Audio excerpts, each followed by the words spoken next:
जय हिंद दोस्तों, आपका स्वागत है आपके अपने YouTube channel career with teaching पर। दोस्तों उम्मीद करता हूं कि आप सभी लोग स्वस्थ होंगे, मस्त होंगे और अपनी आगामी परीक्षाओं की तैयारी अच्छी तरीक़ा से कर रहे होंगे। जो भी दोस्त इस चैनल पर पहली बार आया है, इस चैनल को सब्सक्राइब करें जिससे कि हमारी आने वाली न्यू वीडियो का नोटिफिकेशन सबसे पहले मिले। दोस्तों वीडियो पर शुरू से अंत तक बने रहें, यह वीडियो आपके लिए बहुत ही महत्वपूर्ण होने वाली है।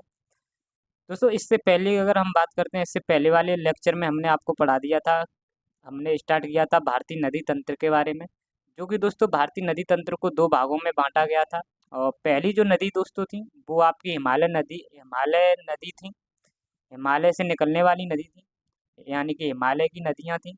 और दूसरी दोस्तों जो नदियाँ थी वो प्रायद्वीपीय भारत की नदियाँ थीं। दूसरी टाइप की जो दोस्तों नदियाँ थी वो आपके प्रायद्वीपीय भारत की नदियाँ थीं। और पहली जो टाइप की जो नदियाँ थी वो आपकी हिमालय की नदियाँ थी। हिमालय की नदियों में दोस्तों हमने जो पढ़ा था, पहले हिमालय की जो नदी थी वो आपकी सिंध थी। सिंध नदी के बारे में आपको मैंने बता दिया था विद विद डिटेल के साथ दोस्तों। और जिसमें दोस्तों मैंने हिमालय नदियों में आपको सबसे पहले सिंध नदी तंत्र के बारे में बताया था। सिंध नदी तंत्र के बारे में थोड़ा आपको दोस्तों बता देता हूँ, आपका जिससे कि रिवीजन हो जाएगा। सिंध नदी तंत्र के बारे में दोस्तों मैंने आपको इसकी लंबाई बताई थी 2880 किलोमीटर, और इसकी इसकी दोस्तों भारत में जो लंबाई थी यानी कि 1114 किलोमीटर दोस्तों, ये भारत में डिस्टेंस कवर करती थी। और जिसमें से दोस्तों इसका मैंने उद्गम स्थल भी आपको बताया था, आपको बोकरचू हिमनद से दोस्तों इसका उद्गम स्थल था आपकी सिंध नदी का। और यानी दोस्तों बोकरचू हिमनद जो था वो आपका मानसरोवर झील के पास था, जो कि दोस्तों कैलाश कैलाश पर्वत श्रेणी के अंतर्गत आता है, यानी कैलाश पर्वत श्रेणी के अंदर आता है, और जो कि दोस्तों तिब्बत में स्थित है। और दोस्तों इसकी सहायक नदियों के बारे में भी मैंने आपको बताया था। सिंधु नदी की सहायक नदियां जो थी आपकी झेलम, चेनाब और रावी, ब्यास, सतलज दोस्तों, ये बहुत प्रमुख है। इसकी बाएं हाथ की दोस्तों सहायक नदियां थी, जिसे हम लेफ्ट हैंड ट्रिब्यूटरी कहते हैं। और साथ ही में दोस्तों इनके दोआबों के बीच जो दोआब के बारे में भी मैंने आपको बताया था। इसी तरीक़ा से हमने दोस्तों भारत की जो आपकी जो दोस्तों हिमालय की सिंध नदी थी, सिंध नदी के बारे में जो जो भी दोस्तों हो सकता था वो आपको मैंने बताया था इससे पहले वाले लेक्चर में। और इस वाली वीडियो में हम दोस्तों सेकंड जो हिमालय की नदी थी वो आपकी सेकंड है आपकी ब्रह्मपुत्र ब्रह्मपुत्र नदी दोस्तों। आज हम ब्रह्मपुत्र नदी तंत्र के बारे में पढ़ने वाले हैं। दोस्तों इसमें ब्रह्मपुत्र नदी तंत्र के बारे में पढ़ने से पहले आपको थोड़ा मैं बता देता हूँ कि नदी तंत्र क्या होता है, क्योंकि दोस्तों इससे पहले वाले भी लेक्चर में मैंने आपको बताया था नदी तंत्र क्या होता है। यानी आपको दोस्तों याद रखना नदी तंत्र क्या होता है कि जब जब बड़ी बड़ी नदियों जब दोस्तों बड़ी बड़ी नदियों से छोटी छोटी जो सहायक नदियाँ दोस्तों अलग अलग दिशाओं से आकर मिलती हैं दोस्तों, और ये एक प्रकार का जाल बनाती हैं, इसी को हम नदी तंत्र कहते हैं। जैसे दोस्तों दोबारा से बता देता हूँ कि जब बड़ी-बड़ी नदियों से जो छोटी-छोटी ट्रिब्यूटरीज अलग-अलग दिशाओं से आकर मिलती हैं तो एक जाल बनाती हैं, इसी जाल को हम नदी तंत्र कहते हैं। और यहीं पर दोस्तों एक टर्म और आपको याद रखना है, सहायक नदी। सहायक क्या होता है? सहायक नदी, जिसे हम ट्रिब्यूटरीज कहते हैं। ये सहायक नदी क्या होता है दोस्तों? ये सहायक नदी उसको उसे कहते हैं दोस्तों जो मुख्य नदी से आकर मिलती हैं, यानी मुख्य नदी से जो नदियाँ आकर मिलती हैं उन्हीं को हम सहायक नदी कहते हैं। आई होप दोस्तों, उम्मीद करता हूँ कि आपको यह पॉइंट समझ में आए होंगे। जैसे सिंध नदी के बारे में इससे पहले मैंने आपको बताया, अब इस ब्रह्मपुत्र नदी के बारे में आपको बता रहा हूँ। ये दोस्तों हमारे हिमालय की दोस्तों ये हमारी दूसरी नदी है जो कि हिमालय से निकलती है, जिसका नाम है ब्रह्मपुत्र नदी।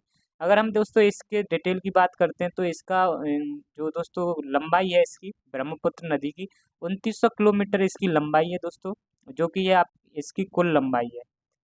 इसकी कुल लंबाई 2900 किलोमीटर है दोस्तों। और अगर हम भारत में दोस्तों बोलते हैं, भारत में जो यह ब्रह्मपुत्र नदी डिस्टेंस कवर करती है मात्र वो 916 किलोमीटर डिस्टेंस कवर करती है। और दोस्तों ब्रह्मपुत्र नदी की अगर हम इसकी बात करते हैं तो यह है दोस्तों आयतन में दोस्तों भारत की ये सबसे बड़ी नदी है। आयतन में दोस्तों यानी कि आयतन में आप कह सकते हो यह सबसे बड़ी नदी है आपकी ब्रह्मपुत्र नदी। दोस्तों नेक्स्ट पॉइंट की अगर हम बात करते हैं इसके उद्गम की, तो ब्रह्मपुत्र नदी का जो उद्गम होता है वो चेमायुंगडुंग हिमनद से होता है, और जो कि दोस्तों मानसरोवर के पास है। मानसरोवर झील के पास यह एक हिमनद है चेमायुंगडुंग, जो कि दोस्तों आपका तिब्बत में पड़ता है। और ये चेमायुंगडुंग हिमनद दोस्तों आपका तिब्बत में पड़ता है। और ये दोनों दोस्तों कैलाश पर्वत श्रेणी के अंतर्गत आते हैं। कैलाश पर्वत के अंदर ही दोस्तों चेमायोंगडोंग हेमनद आता है, जो कि मानसरोवर झील के पास है। ये दोस्तों तिब्बत में पड़ता है। कैलाश पर्वत आपको मैंने बताया भी था, कैलाश पर्वत आपका तिब्बत में पड़ता है, और ये भी दोस्तों हेमनद आपका तिब्बत में ही पड़ता है। अगर दोस्तों हम बात करते हैं नेक्स्ट इसकी, ब्रह्मपुत्र नदी किन किन देशों से होकर जाती है, कितने देश हैं, कहाँ कहाँ से होकर जाती है। अगर हम इसकी बात करते हैं दोस्तों, पहला जो देश है वो चीन है। यानी कि दोस्तों तिब्बत में इसका उद्गम होता है, तिब्बत से यह निकलती है। और तिब्बत दोस्तों जो है वो चीन का भाग है, इसलिए हम कहते हैं दोस्तों पहला जो देश है चीन है। और दूसरा दोस्तों भारत है। और भारत में भी दोस्तों यह दो राज्यों में प्रवेश करती है ब्रह्मपुत्र नदी। पहला हमारा अरुणाचल प्रदेश हो गया, और दूसरा दोस्तों हमारा राज्य हो गया असम। असम में दोस्तों, असम जब असम राज्य में यह नदी पहुंचती है तो यहाँ पर इस नदी को कुछ और नाम से जाना जाता है। और अरुणाचल प्रदेश में दोस्तों इस नदी को किसी और नाम से जाना जाता है। और जहाँ से ये उद्गम होता है इसका दोस्तों, आपका तिब्बत तिब्बत में, तो तिब्बत में इसे अलग नाम से जाना जाता है, तो वो भी दोस्तों आपको मैं बताऊंगा। इसके बाद दोस्तों भारत के बाद, पहला तो दोस्तों चीन से होते हुए निकलती है, फिर उसके बाद भारत पहुंचती है।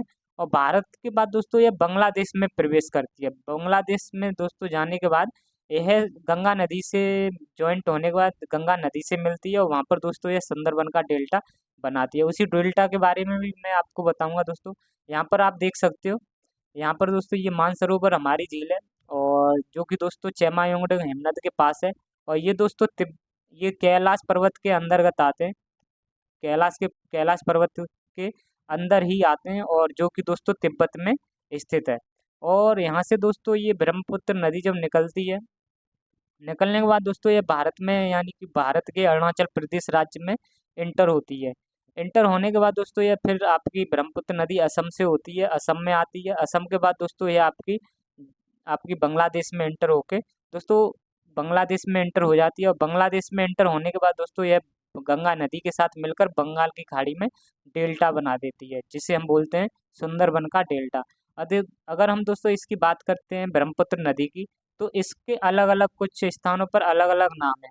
अगर हम सबसे पहले जब बात करते हैं इसकी, जब ये तिब्बत से इसका उद्गम होता है, तो तिब्बत में इसको सांगपो नदी के नाम से जाना जाता है, ऐसी ब्रह्मपुत्र को, जैसे हम सांगपो ही कह सकते हैं या टी सांगपो कह सकते हैं, क्योंकि दोस्तों टी साइलेंट होता है इसलिए इसको सांगपो नदी कहा जाता है। ये जो हमारी ब्रह्मपुत्र नदी है दोस्तों, इसको आपका तिब्बत में सांगपो नदी के नाम से जाना जाता है। और जब ये दोस्तों भारत में एंटर होती है, भारत के वो भी अरुणाचल प्रदेश में, अरुणाचल प्रदेश में इस नदी को हम दोस्तों दियांग नदी के नाम से जानते हैं। और यही दोस्तों नदी जब यानी कि जब दोस्तों ये नदी जब आगे और चलती है, जब असम राज्य में पहुंचती है, असम स्टेट में जब पहुंचती है, तो यहाँ पर इस नदी को दोस्तों हम ब्रह्मपुत्र नदी के नाम से जानते हैं, इसलिए दोस्तों इसको ब्रह्मपुत्र नदी कहा गया है। और इसके बाद दोस्तों जब यह बांग्लादेश में जाती है आपके, और बांग्लादेश में जैसे इंटर होती है, तो बांग्लादेश में इसको बोलते हैं दोस्तों जमुना। यानी कि बांग्लादेश में यह नदी जमुना के नाम से जानी जाती है। और इसके बाद दोस्तों यह गंगा नदी के साथ मिलकर ये बंगाली खाड़ी में सुंदरबन का डेल्टा बना देती है। आई होप दोस्तों, उम्मीद करता हूँ कि आपको यह पॉइंट समझ में आ रहे होंगे। तो वही दोस्तों लिखा है यहाँ पर आपका, इसका इसके नाम है, आपके जो ब्रह्मपुत्र नदी है इसके क्या क्या नाम है, किस किस स्थान पर इसको क्या क्या नाम दिया गया है, यानी किस किस नाम से इसको जाना जाता है। वही है दोस्तों, आपको सांगपो जो है, वो ये सांगपो नदी जो है ये तिब्बत में जानी जाती है। और दियांग नदी के नाम से यह दोस्तों अरुणाचल प्रदेश में जानी जाती है। और इसे ब्रह्मपुत्र नदी इसको असम में कहा जाता है। और दोस्तों इसको जमुना नदी इसको बांग्लादेश में कहा जाता है। अब दोस्तों नेक्स्ट पॉइंट आपको बताते हैं। इस पॉइंट को बताने से पहले दोस्तों आपको एक एक पॉइंट बता देता हूँ थोड़ा। जब दोस्तों कोई भी नदी, जब चलती है, जब कोई नदी चलती है, तो दोस्तों कहीं कहीं पर यह बहुत ज़्यादा बीच में बहुत सारा रेत इकट्ठा कर देती है। जब दोस्तों यह नदी चलती है तो कहीं कहीं पर बहुत ज़्यादा रेत इकट्ठा कर देती है। ये आपका रेत इकट्ठा हो गया दोस्तों। यानी रेत आप समझ सकते हो, जो भी नदी जब चलती हैं तो अवसाद जो अपने साथ लेकर चलती हैं, और दोस्तों बालू कंकड़ पत्थरों को सबको पीसते हुए अपने साथ लेके चलती हैं। और कहीं कहीं पर ऐसा पॉइंट आ जाता है दोस्तों, वहाँ पर ये सारा का सारा रेत को इकट्ठा कर देती हैं। और यहाँ पर दोस्तों इसी रेत की वजह से यहाँ पर एक टीला बन जाता है, जिसे हम रेत का टीला कहते हैं। ये रेत का टीला बन जाता है। और इसी टीले के बगल में दोस्तों ये नदी की जो छोटी छोटी ये धाराएं जो होती हैं, ये यहाँ से पास होते हुए निकल जाती हैं। यानी दोस्तों इस रेत के टीले से दाएं और बाएं छोर से दोनों तरफ ये नदी की धाराएं बाईपास हो जाती हैं। और दोस्तों जो ये टीला बनता है, यानी कि जो ये टीला बनता है रेत का, इसी को हम कहते हैं नदी द्वीप। यानी कि दोस्तों ये जो नदियों के द्वारा बनाया जाता है, इसीलिए इसको बोला जाता है नदी द्वीप। तो दोस्तों इसी प्रकार का एक द्वीप है, जो कि दोस्तों असम राज्य में पड़ता है। उसी द्वीप को कहा जाता है माजुली द्वीप। यानी ये दोस्तों माजुली द्वीप है, जो कि एक रेत के टीले से बना हुआ है, जो कि दोस्तों ब्रह्मपुत्र नदी द्वारा बनाया गया है। ब्रह्मपुत्र नदी ने इसको दोस्तों इसका निर्माण किया है माजुली द्वीप का, जो कि दोस्तों असम राज्य में पड़ता है। और असम राज्य के जोहार हाट जो एक डिस्ट्रिक्ट पड़ता है, जोहर हाट एक डिस्ट्रिक्ट है दोस्तों, उस डिस्ट्रिक्ट में बन माजुली द्वीप का निर्माण दोस्तों ब्रह्मपुत्र नदी करती है। और दोस्तों ये माजुली द्वीप यह विश्व का सबसे बड़ा नदी द्वीप है। इससे बड़ा कोई द्वीप नहीं है दोस्तों। भारत में दोस्तों माजुली द्वीप स्थित है, जो कि विश्व का सबसे बड़ा नदी द्वीप है। अगर हम इसकी बात करते हैं दोस्तों, इसी में एक पॉइंट है, जब दोस्तों भारत में एंटर होती है, भारत के अरुणाचल प्रदेश में जब दोस्तों प्रवेश होती है, तो अरुणाचल प्रदेश में एक दर्रा पड़ता है, जिसका नाम है दोस्तों यांग्याप दर्रा। और यांग्याप दर्रा से ही दोस्तों भारत में यह प्रवेश करती है। मैंने आपको बताया था दर्रा क्या होता है। दर्रा की अगर हम बात करते हैं तो दोस्तों जब नदियां पर्व यानी कि ये आपके पर्वत हो गए, यानी दोस्तों जब नदियां पर्वतों से होकर निकलती हैं और इन पर्वतों को दोस्तों काटते हुए आगे बढ़ती जाती हैं, और इसी की वजह से दोस्तों इनके पर्वतों के बीच में जो गड्ढा हो जाता है, यानी जो रास्ता बनाया जाता है, इसी को हम कहते हैं दर्रा। आई होप दोस्तों, उम्मीद कर रहा हूँ कि दर्रा क्या होता है। तो इसी प्रकार से दोस्तों अरुणाचल प्रदेश में एक यांग्याप नाम का दर्रा है, वहीं से ब्रह्मपुत्र नदी भारत में प्रवेश करती है। और भारत के वो भी अरुणाचल प्रदेश में, भारत का जो एक राज्य है जिसका नाम है अरुणाचल प्रदेश का एक दर्रा है दोस्तों, यांग्याप दर्रा।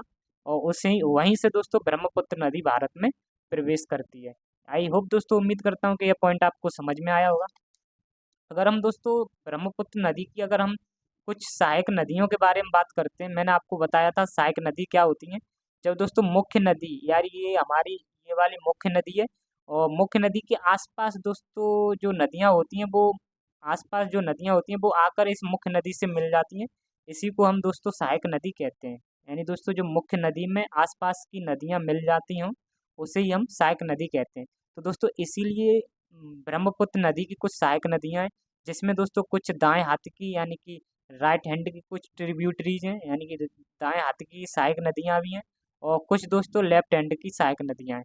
जैसे दोस्तों अगर मैं बात करता हूँ, ये हमारा जब दोस्तों ये चेमायोंडोंग ग्लेशियर यानी मानसरोवर के पास जो है, यहाँ से जब हमारी ब्रह्मपुत्र नदी जब दोस्तों निकलती है, तो ब्रह्मपुत्र नदी का आपको समझना है इधर की तरफ फेस है, यानी कि इसका जो चेहरा है दोस्तों, इधर की तरफ इसका चेहरा है। और यहाँ से चेमायोंडोंग यानी मानसरोवर झील के पास से चली आ रही है ये। तो दोस्तों आप इधर देखोगे तो इसके इधर की तरफ राइट हैंड पड़ेगा, यानी कि ये जो ब्रह्मपुत्र नदी है, तो इधर की तरफ राइट हैंड पड़ेगा और इधर की तरफ इसका लेफ्ट हैंड पड़ेगा। तो दोस्तों जो लेफ्ट लेफ्ट की तरफ से जो नदियाँ मिलती हैं, जिनको हम दोस्तों जो सहायक नदी होती हैं, उनमें से एक दोस्तों लेफ्ट हैंड की तरफ आपकी एक दिबांग नदी है, जो कि अरुणाचल प्रदेश में ही है दोस्तों। और एक दोस्तों लोहित नदी है, और एक दोस्तों धनसिरी नदी है। ये दोस्तों लेफ्ट यानी कि बाएं हाथ की ये सहायक नदियाँ हैं ब्रह्मपुत्र की, जो आपको याद रखनी है। और इसी तरीके से कुछ दोस्तों दाएं हाथ की सहायक नदियाँ हैं, जिसमें से दोस्तों एक सुबनसिरी है, एक रेकड़ है, एक संकोश और तीस्ता। ये दोस्तों आपकी दाएं हाथ की सहायक नदियाँ हो जाएंगी ब्रह्मपुत्र की। तो वही दोस्तों ये पॉइंट दे रखा है, जो सहायक नदियाँ यानी कि ट्रिब्यूटरीज, जिसमें से दोस्तों अगर हम लेफ्ट हैंड की ट्रिब्यूटरीज के बारे में बात करते हैं, तो उसमें से एक दिबांग हो जाएगी, एक लोहित हो जाएगी, और एक धनसिरी हो जाएगी। अगर हम दोस्तों राइट हैंड की ट्रिब्यूटरीज की बात करते हैं, ट्रिब्यूटरीज यानी आपको सहायक नदियाँ याद रखना है। सहायक नदी यानी जो दाएं हाथ की हमारी सहायक नदी है, उनमें से दोस्तों सुबनसिरी है, एक रेकड़ है, एक संकोश और एक तीस्ता, और एक दोस्तों मानस है। ये दोस्तों तीस्ता जो नदी है, ये हमेशा भारत और बांग्लादेश में विवादित एक नदी है, जो कि दोस्तों ब्रह्मपुत्र की एक सहायक नदी है। आई होप दोस्तों, उम्मीद करता हूँ कि आपको हिमालय की दूसरी नदी भी आपको समझ में आई होगी। इससे पहले वाली दोस्तों मैंने आपको सिंधु नदी के बारे में बताया था, और नेक्स्ट आपको दोस्तों आपको ब्रह्मपुत्र नदी के बारे में बताया है। और तीसरी दोस्तों हिमालय की जो नदी है वो है आपकी गंगा। अब दोस्तों गंगा नदी के तंत्र के बारे में आपको पढ़ाने से पहले थोड़ा मैं आपको फिर से एक बार और बता देता हूँ नदी तंत्र क्या होता है। नदी तंत्र के बारे में दोस्तों यहाँ पर नदी तंत्र क्या होता है दोस्तों मैं बता देता हूँ। जब दोस्तों बड़ी बड़ी नदियों से जब दोस्तों छोटी छोटी नदियाँ छोटी छोटी जो दोस्तों सहायक नदियाँ होती हैं वो अलग अलग दिशाओं से आकर यानी कि अलग अलग दिशाओं से आकर जब दोस्तों मिल जाती हैं तो इ- तो दोस्तों एक जाल बनाती हैं। आकर जब ये सहायक नदियाँ मिलती हैं तो दोस्तों एक प्रकार का जाल बनाती हैं और इसी इसी जाल को हम दोस्तों नदी तंत्र कहते हैं। तो इसी तरीके से दोस्तों गंगा नदी की भी कुछ सहायक नदियाँ होंगी जो अलग अलग दिशाओं से आकर मिलेंगी। तो ये भी दोस्तों गंगा नदी भी एक तंत्र बनाती है, एक जाल बनाती है, इसीलिए इसको गंगा नदी तंत्र कहा जाता है। अगर दोस्तों हम गंगा नदी की बात करते हैं तो दोस्तों इसके बारे में भी थोड़ा जान लेते हैं क्या होता है गंगा नदी क्या नहीं। तो अगर हम दोस्तों गंगा नदी की अगर बात करते हैं तो गंगा नदी की जो कुल लंबाई है वो 2525 किलोमीटर है। गंगा नदी की जो लंबाई की अगर हम बात कर रहे हैं तो ये दोस्तों 2525 किलोमीटर इसकी लंबाई है। और यह दोस्तों देश की सबसे लंबी नदी है। इससे दोस्तों सबसे सबसे बड़ी मैंने जो बड़ी हुई नदी जो बताई थी आपको एरिया आयतन में वो आपको ब्रह्मपुत्र बताई थी। और अगर हम लंबी की बात करें दोस्तों तो वो आपकी हो जाएगी गंगा नदी। नेक्स्ट पॉइंट की अगर हम बात करते हैं दोस्तों इसकी जो गंगा नदी का उद्गम जो होता है गंगा नदी का दोस्तों जो उद्गम होता है वो गंगोत्री एक हिमनद है गंगोत्री हिमनद जैसे हम गंगोत्री ग्लेशियर कहते हैं। और जो कि दोस्तों उत्तराखंड के उत्तरकाशी जिले में दोस्तों यह स्थित है। वहाँ से दोस्तों गंगा नदी का उद्गम होता है। यानी गंगा नदी का दोस्तों उत्तराखंड के उत्तरकाशी जिले के अंतर्गत एक दोस्तों हिमनद पड़ता है जिसका नाम है गंगोत्री हिमनद। वहीं से दोस्तों गंगा नदी का उद्गम होता है। इसी को दोस्तों आप कह सकते हो गोमुख गंगोत्री हिमनद। यानी इसको भी दोस्तों कहा जाता है गोमुख गोमुख गंग ये हिमनद कहा जाता है इसको। तो क्योंकि दोस्तों यह जो गाय माता होती है उसकी तरह इसका मुख होता है वहां से इस गंगा नदी का उद्गम होता है इसलिए इसको गोमुख गंगोत्री हिमनद भी कहा जाता है।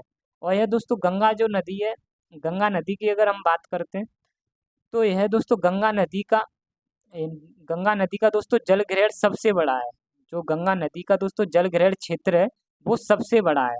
और इसी को दोस्तों हम कहते हैं गंगा नदी के जल ग्रहण क्षेत्र को यानी कि इसका कैचमेंट एरिया सबसे बड़ा है। कैचमेंट एरिया का मतलब दोस्तों आपको थोड़ा बता देता हूँ। कैचमेंट एरिया की अगर हम बात करते हैं दोस्तों तो इसका मतलब होता है कि जो नदी यानी कि कोई भी नदी हो यानी कि कोई भी नदी कितने बड़े क्षेत्र से पानी ले रही हो। कोई यानी कि हमारी ये गंगा नदी जो है वो कितने क्षेत्रों से यानी कितने क्षेत्र से पानी ले रही है। और उसी दोस्तों नदियों को मिलाकर हम कैचमेंट एरिया कहते हैं। जैसे आपको दोस्तों यहाँ पर चित्र बना के बता दे रहा हूँ जैसे कि हमारी दोस्तों गंगा नदी है। और गंगा नदी दोस्तों 14 गंगा नदी की दोस्तों जो 14 सहायक नदियाँ हैं वो दोस्तों 14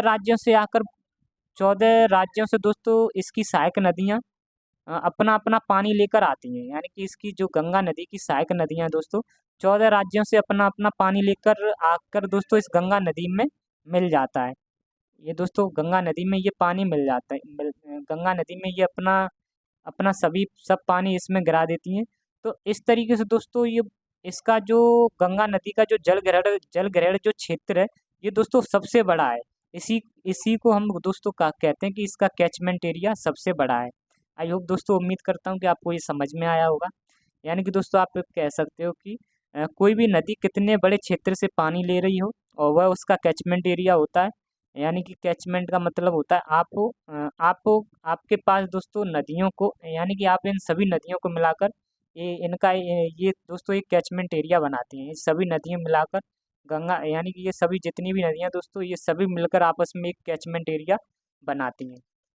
क्योंकि दोस्तों कैच यानी कि आप समझ सकते हो गंगा जो नदी है गंगा के पानी में दोस्तों ये सभी सहायक नदियाँ अपना पानी मिला देती हैं और 14 राज्यों से अपना पानी लेकर आती हैं।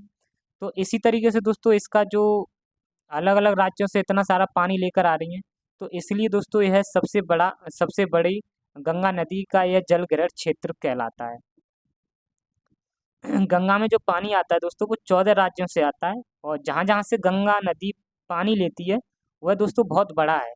आई होप दोस्तों ये आपको पॉइंट समझ में आया होगा कि जैसे दोस्तों जो गंगा नदी में जो पानी आ रहा है, गंगा नदी में जो पानी आता है दोस्तों, वह 14 राज्यों से आता है। गंगा नदी में जो पानी आता है वो दोस्तों 14 राज्यों से आता है। और जहाँ जहाँ से ये गंगा नदी पानी लेती है, जहाँ जहाँ से दोस्तों ये गंगा नदी पानी लेती है, वह क्षेत्र बहुत बड़ा है। यही दोस्तों इसका कैचमेंट एरिया कहलाता है। आई होप दोस्तों, उम्मीद कर रहा हूँ कि यह पॉइंट ये आपको समझ में आया होगा कि कैचमेंट एरिया क्या होता है, क्योंकि कैचमेंट एरिया इसका सबसे बड़ा है। दोबारा से एक बार और इस पॉइंट को बता देता हूँ। जो गंगा नदी है दोस्तों, गंगा में जो पानी आता है, ये गंगा में जो दोस्तों पानी आता है वो 14 राज्यों से आता है। ये तो मैंने आपको ऐसे ही बना दिया है दोस्तों। गंगा नदी में जो पानी आता है वो 14 राज्यों से आता है। और जहाँ जहाँ से ये दोस्तों गंगा नदी पानी लेती है, वह दोस्तों क्षेत्र बहुत बड़ा है। ये दोस्तों बहुत क्षेत्र बड़ा है। इसी को वो दोस्तों कहा जाता है ये कैचमेंट एरिया। गंगा का जो ये है, यही है कैचमेंट एरिया, ये पूरा कंप्लीट। आई होप दोस्तों, अब उम्मीद करता हूँ कि आपको यह पॉइंट समझ में आया होगा। अब दोस्तों गंगा नदी की अगर हम बात करते हैं, यह 5 राज्यों से होकर बहती है, जिसमें से पहला उत्तराखंड है, दूसरा उत्तर प्रदेश है, तीसरा बिहार है, चौथा दोस्तों झारखंड है और नेक्स्ट दोस्तों वेस्ट बंगाल है। और ये दोस्तों राज्य नहीं है, ये देश है, ये बांग्लादेश है दोस्तों। बांग्लादेश में दोस्तों पहुंचकर यह बंगाल की खाड़ी में यह गंगा नदी मिल जाती है, और जो कि दोस्तों ब्रह्मपुत्र नदी के साथ मिलती है। ये दोस्तों ये आपको नीचे मैं बताऊंगा थोड़ा। अ, अगर हम दोस्तों गंगा नदी की बात करते हैं, तो गंगा नदी ये उत्तर प्रदेश में सर्वाधिक डिस्टेंस कवर करती है, और झारखंड में मात्र 40 किलोमीटर डिस्टेंस कवर करती है। यानी कि सबसे कम डिस्टेंस जो कवर करती है वो झारखंड में कवर करती है। जब दोस्तों मैंने आपको बताया ब्रह्मपुत्र नदी आपका अरुणाचल में प्रवेश होने के बाद जब असम में पहुंचती है, असम के बाद दोस्तों आपकी ब्रह्मपुत्र नदी यहाँ बांग्लादेश में पहुंचती है। बांग्लादेश में दोस्तों यह गंगा नदी से आकर मिल जाती है, और यहाँ पर ये दोनों नदी अपना एक डेल्टा बनाती हैं, और इसी डेल्टा को कहा जाता है सुंदरबन का डेल्टा। अब दोस्तों इतनी देर से मैंने आपको गंगा नदी के बारे में पढ़ाया। एक्चुअली में अगर मैं आपको बात बताऊं कि जो गंगा नदी होती है, इसका एक्चुअली में कहीं से गंगा नदी का जो उद्गम है वो कहीं एग्जैक्ट एक सेपरेट प्लेस से इसका उद्गम नहीं होता है। गंगा नदी का कोई दोस्तों इसका एक सेपरेट जगह से उद्गम नहीं होता है। गंगा नदी दोस्तों ये किस तरीके से बनी, इसका जो निर्माण हुआ, वो आपको मैं दोस्तों 5 प्रयागों को समझाकर उस 5 प्रयाग बताऊंगा, जो कि दोस्तों आपको उत्तराखंड में पड़ते हैं। और उन्हीं प्रयाग के बाद दोस्तों आगे एक भागीरथी नदी मिलेगी, और वही दोस्तों आगे चलकर ये गंगा गंगा को वही नदी दोस्तों आगे चलकर गंगा नदी कहलाएगी। एक्चुअली में अगर बात करते हैं दोस्तों गंगा नदी की, तो इसका कहीं से उद्गम नहीं होता है। ये दोस्तों एक भागीरथी नदी होती है, जो दोस्तों आगे चलकर उसको गंगा नदी के नाम से जाना जाता है। क्योंकि तो गंगा जो नदी है दोस्तों, अ, गंगा नदी गंगा नदी नाम की कोई दोस्तों ऐसी नदी नहीं है, जो जिसका जहाँ सेपरेट जिससे जैसे कि जहाँ से जिसका उद्गम हुआ हो। दोस्तों मैंने आपको बताया था कि इसके उत्तराखंड में दोस्तों 5 प्रयाग बनेंगे। 5 प्रयागों के बारे में आपको जना बताता हूँ। यहाँ पर आपको दोस्तों बता देता हूँ गंगा का जो निर्माण हुआ है वो किस तरीके से उसका निर्माण हुआ है। दोस्तों सबसे पहले मैं अगर आपको बात करता हूँ, एक दोस्तों एक जगह पड़ती है आपकी भागीरथी, एक दोस्तों हेमनद है,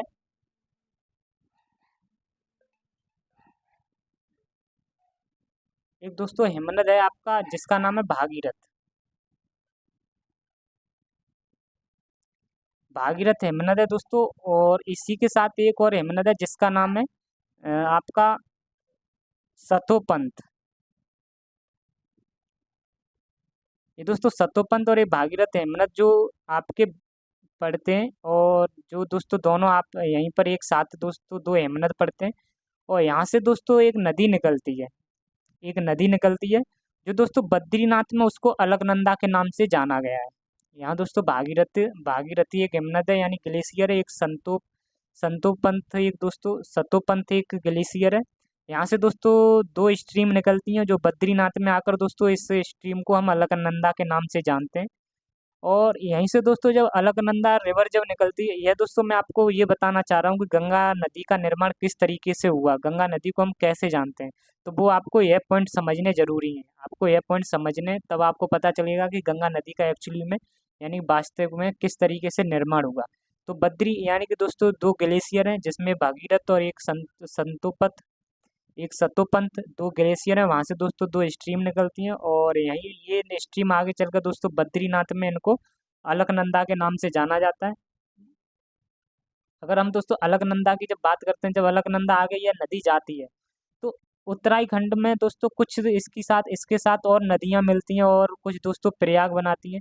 दोस्तों प्रयाग का मतलब आपको मैं बता देता हूँ, जब दो नदियों का मिलन होता है, जब दोस्तों दो नदियों का जब मिलन होता है, तो उस पॉइंट को हम दोस्तों प्रयाग कहते हैं। प्रयाग कहो या उसको संगम कहो, एक ही चीज़ है। आपको दोस्तों यह पॉइंट समझ में आया होगा, जब दो नदियां आकर जब आपस में जब मिलती हैं, तो उसी पॉइंट को हम संगम कहते हैं या प्रयाग कहते हैं। इसी तरीके से दोस्तों जब हमारी अलकनंदा नदी जब चली आ रही होती है बद्रीनाथ से, तो इस अलकनंदा से दोस्तों एक धौली गंगा नदी, एक धौली गंगा नाम से एक नदी आती है, वो दोस्तों अलकनंदा में मिल जाती है। अलकनंदा में जब यहाँ दोस्तों जिस जगह पर मिलती है, उस पॉइंट को हम कहते हैं विष्णु प्रयाग। दोस्तों अलकनंदा से जब धौली गंगा जिस जगह पर मिलती है, उस जगह को हम दोस्तों बोलते हैं विष्णु प्रयाग। फिर जब दोस्तों यही अलकनंदा जब आगे चलती है, तो जब इसी अलकनंदा से दोस्तों एक दूसरी जो नदी एक और होती है दोस्तों, जिसका नाम है नंदाकिनी, यह दोस्तों जब आकर यहाँ मिल जाती है, तो यहाँ पर एक दोस्तों प्रयाग बनाया जाता है, जिस प्रयाग का नाम है नंद प्रयाग। इसी तरीके से दोस्तों तीसरी एक नदी है पिंडार नाम की नदी, वो जब अलकनंदा से दोस्तों जब मिलती है, तो मिलने जहाँ मिलती है दोस्तों, उस पॉइंट पर एक और प्रयाग बनता है, जिसका नाम है कर्ड प्रयाग। इसी तरीके से दोस्तों जब आगे और चली जाती है, आपकी अलकनंदा सीधी चली आती है, तो जब अलकनंदा जब आ रही होती है दोस्तों, इससे पहले आपको एक पॉइंट और बता देता हूँ, जो यहाँ पर दोस्तों एक नदी और मिलती है दोस्तों, ये आपका है केदारनाथ। केदारनाथ के पास एक दोस्तों ग्लेशियर है, जिसका नाम है चारवाड़ी हिमनद। चारवाड़ी हिमनद दोस्तों बोलो, या इसको ग्लेशियर बोलो। इसी के पास दोस्तों केदारनाथ के पास ये चारवाड़ी एक हिमनद है, यहाँ से दोस्तों एक स्ट्रीम आती है। और केदारनाथ में दोस्तों यही स्ट्रीम, जो धारा होती है, इसको बोला जाता है मंदाकिनी नदी। तो जब दोस्तों ये मंदाकिनी नदी जब सीधी चली आ रही होती है, और उधर से दोस्तों आपकी अलकनंदा जब ये नदी चली आ रही होती है, तो ये दोनों नदी जिस पॉइंट पर मिलती हैं, ये दोनों जो नदी दोस्तों जिस पॉइंट पर मिलती हैं, यानी अलकनंदा और मंदाकिनी जिस पॉइंट पर मिलती हैं, उस पॉइंट को दोस्तों कहा जाता है रुद्रप्रयाग। मैंने आपको बताया, जो जब दो नदी जिस पॉइंट पर मिलती हैं, जिस बिंदु पर मिलती हैं, उसको संगम या प्रयाग कहा जाता है। इसी तरीके से दोस्तों यहाँ पर ये दोनों का मिलान हुआ, उसको रुद्रप्रयाग कहा गया। इसी तरीके से दोस्तों जब ये अलकनंदा फिर आगे बढ़ती है या आगे जाती है, तो जब यह आगे जाती है दोस्तों, तो इसी के साथ एक और नदी इधर से आ रही होती है उत्तराखंड में दोस्तों, उत्तराखंड से। ये सभी दोस्तों स्थान आपको उत्तराखंड में एक नदी आती है दोस्तों, भागीरथी नाम की दोस्तों, जो कि आपकी गौमुख गंगोत्री ग्लेशियर से एक नदी का उद्गम होता है, जिसका नाम है भागीरथी। यहाँ दोस्तों एक गौमुख, ये दोस्तों गंगोत्री एक हिमनद है, और जिससे दोस्तों गौमुख भी बोलते हैं। गौमुख एक हिमनद है। यहाँ से दोस्तों एक नदी निकलती है, जिसका नाम है भागीरथी, और जिसको दोस्तों इसी को हम ग्लेशियर को गंगोत्री हिमनद भी कहते हैं। और यहाँ से दोस्तों जब ये भागीरथी नदी निकलते हुए चली आती है आगे, और इधर से दोस्तों हमारी अलकनंदा चली आती है, और ये दोनों नदी जिस पॉइंट पर दोस्तों मिलती हैं, उसको बोला जाता है देवप्रयाग। इसी इसी के बाद दोस्तों देवप्रयाग के ही बाद ही जो आगे स्ट्रीम जाती है, जो आगे नदी जो जाती है, उसको दोस्तों कहा जाता है गंगा। यहाँ के देवप्रयाग के बाद दोस्तों इस नदी का नाम हो जाता है गंगा नदी। आई होप दोस्तों आपको यह पॉइंट अब समझ में आया होगा कि गंगा नदी कहाँ से आती है, किस तरीके से बनती है, कैसे किसको कहते हैं। तो दोस्तों मैंने आपको पहले ही बताया था कि गंगा नाम की कोई नदी नहीं है, वो गंगा नाम की नदी का कहीं से उद्गम नहीं होता है। यह दोस्तों उत्तराखंड में 5 प्रयाग बनाए जाते हैं, और 5 प्रयाग बनने के बाद दोस्तों इसका निर्माण हुआ है गंगा नदी का। इसी के बाद दोस्तों यह सीधे जब चली जाती है गंगा नदी, और गंगा नदी से दोस्तों जब उत्तर प्रदेश के दोस्तों इलाहाबाद यानी प्रयागराज में जब पहुंचती है, तो यहाँ पर दोस्तों आपकी एक नदी और यमुनोत्री ग्लेशियर से एक नदी आती है, जिसका नाम है दोस्तों यमुना। वो दोस्तों प्रयागराज में मिलती है, तो वहाँ पर एक एक दोस्तों बिंदु, यानी कि उसको एक संगम कहा जाता है, जिसका नाम है दोस्तों प्रयागराज। यानी कि यहाँ पर जो दोनों नदियाँ आपस में मिलती हैं, इसी जगह को दोस्तों कहा जाता है प्रयागराज। दोस्तों यमुना नदी के बारे में आपको बता देता हूँ। तो यह दोस्तों यमुना नदी, यहाँ पर एक पर्वत श्रृंखला है जिसका नाम है बंदरपुर, जो कि उत्तराखंड के अंदर आती है। और यहीं पर दोस्तों एक ग्लेशियर है जिसका नाम है यमुनोत्री ग्लेशियर। और इसी ग्लेशियर से दोस्तों यमुना नदी का उद्गम होता है। और ये जो दोस्तों यमुना नदी का उद्गम होता है, तो यहाँ से ये सीधे जाकर दोस्तों प्रयागराज में दोस्तों गंगा नदी से मिल जाती है। और वहीं पर दोस्तों इसी के मिलान को हम कहते हैं प्रयागराज, उत्तर प्रदेश में स्थित है। अगर हम दोस्तों यमुना नदी की अगर हम सहायक नदियों के बारे में जानें, तो इसकी जो सहायक नदी है उसमें से एक चंबल है, और एक सिंध है, और एक बेतवा है, एक कैन है। ये दोस्तों ये चारों नदियों का जो उद्गम है वो मालवा के पठार से इसका इन चारों नदियों का उद्गम होता है, जो कि आपके मध्य प्रदेश में स्थित है। ये मालवा का पठार आपका मध्य प्रदेश में स्थित है। इसी तरीके से दोस्तों यमुना की और भी कुछ सहायक नदियां, जिसमें से एक सेंगर है, एक टॉन्स है, और एक दोस्तों हेंडन है। ये भी दोस्तों यमुना की सहायक नदी हैं, जो कि ऊपर से आकर मिलती हैं इससे। अगर हम दोस्तों यमुना नदी के बारे में कुछ फैक्ट के बारे में, जो कुछ मोटी मोटी बातों के बारे में जाने, तो यमुना नदी की दोस्तों लंबाई की बात करें तो यह 1376 किलोमीटर इसकी लंबाई है। और यमुना नदी को दोस्तों कालिंदी के नाम से और इसको खुला नाला के नाम से भी जाना जाता है, क्योंकि दोस्तों यह पॉल्यूट होने की वजह से, ज़्यादा पॉल्यूशन इसमें होने की वजह से दोस्तों इसको खुला नाला भी कहा जाता है। मैंने बता दिया दोस्तों यमुना नदी का जो उद्गम होता है वो यमुनोत्री हेमनद यानी कि उत्तराखंड से इसका उद्गम होता है। और नेक्स्ट बात करते हैं दोस्तों यमुना नदी किन किन राज्यों से होकर बहती है। यह दोस्तों 5 राज्यों से होकर बहती है, यानी राज्य 4 हैं आपके दोस्तों। एक यूनियन टेरिटरी है जिसे दिल्ली कहा जाता है।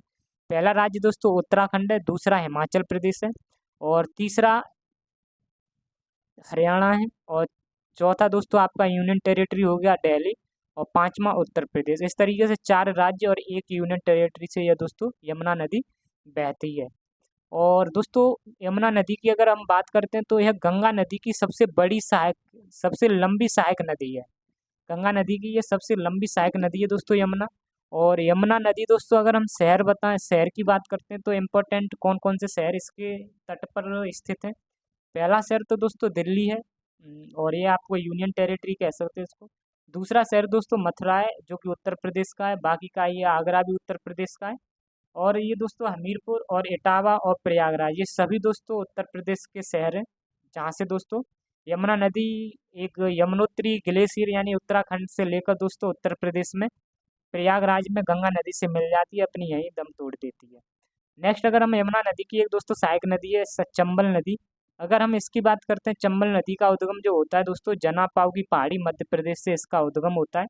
और यह दोस्तों चंबल नदी 3 राज्यों से होकर गुजरती है, एक मध्य प्रदेश, एक राजस्थान, एक उत्तर प्रदेश। 3 राज्यों से होकर ये दोस्तों गुजरती है। और चंबल नदी की अगर हम बात करते हैं तो इस पर एक प्रमुख शहर बसा हुआ है, जहाँ पर नीट और IIT वगैरह की तैयारी अच्छी तरीक़ा से होती है दोस्तों।